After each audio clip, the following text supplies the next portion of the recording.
Some were grossly offensive, but were not threatening in their terms. But certainly there were 3 death threats, and there is, I'm afraid, a tendency, which does trouble me at the moment, that the vitriolic abuse which comes from certainly certain national newspapers and the immediate way in which any questioning of the detail of Brexit is immediately interpreted as being an attempt at sabotaging it does make rational debate and listening to what people are actually saying very difficult.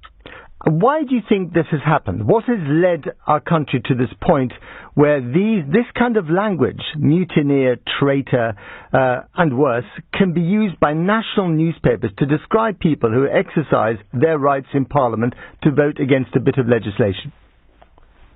I'm afraid there's been a trend in this direction. It does seem to have centred around the divisions which exist in our country on Brexit. There's no doubt there are deep differences of view.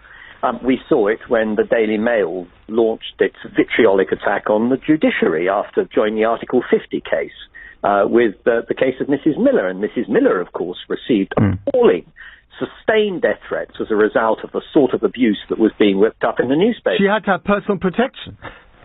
She did, yes. And I mean, I think this absolutely represents a point in our democracy we need to be a bit careful about. I mean, we also can't ignore the fact that my colleague Joe Cox was murdered. Indeed, I was going to mention that. Referendum. Yeah. And whilst clearly that's the act of a deeply evil individual, I think we can't ignore the fact that this was all part of a surrounding frenzy.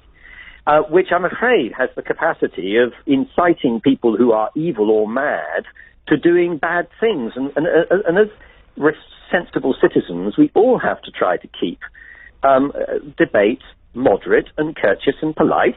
Of course, you can express your disagreement with people in strong terms, but there's a difference between that and simply utterly ignoring their integrity and constantly saying they've got a subversive motive. These people are traitors.